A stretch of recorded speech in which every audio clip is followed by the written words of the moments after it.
on basic techniques of how to stay safe, what equipment is needed in order to enhance the safety of journalists during in war zones specifically, and at the same time exercising real judgment, knowing the people on the ground, doing the necessary research in order to know where to go with whom, when, at what time, knowing the local culture.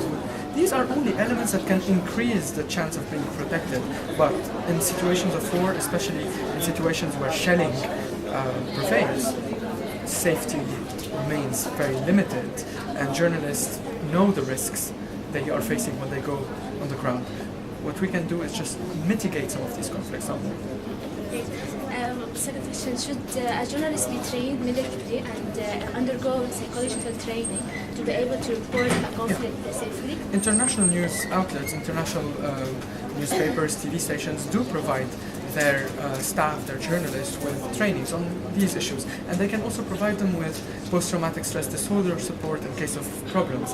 However, the number of journalists working for small media institutions who do not have the means and the resources to provide these kinds of trainings is huge. The number of independent journalists, freelancers, is also huge.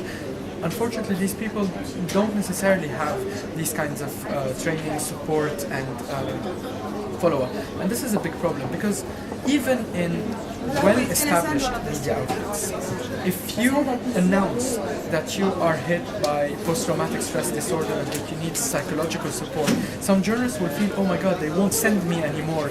I won't be able to do my work if I display the wounds, the psychological wounds I have. So it's a very tough choice, very tough trade-off, and this is why journalists, media outlets have to take into account these psychological elements when they train their staff and when they send them on the ground. Are you saying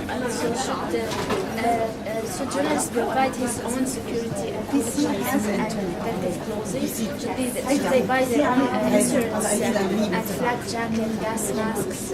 If they have nobody else to provide them with these equipments, it's better if they have these equipments, but at the same time we have to always keep in mind the resource factor.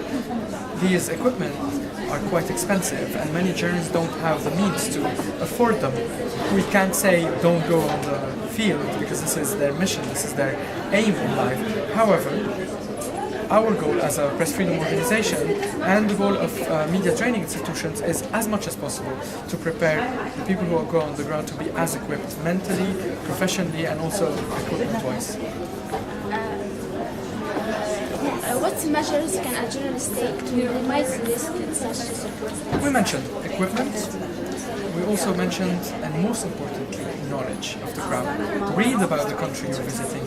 Have a real map of the country you're visiting. Have fixers you can rely on. It's even better if you know the language. If not, you need to have very reliable translators, drivers, etc. And all these things are not necessarily a real protection. They just mitigate a little bit the risk. In an age of ever-changing media and technology, has conflict reporting become safer or less secure? No, because conflict reporting is no longer done by a limited number of journalists. So many people contribute to the news, and less people among those who contribute to the news have actually the equipment and the training needed to mitigate the dangers.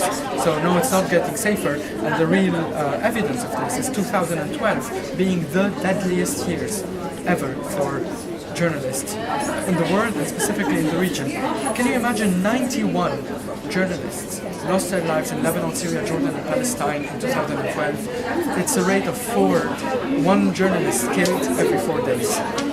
Thank you very much. Most welcome.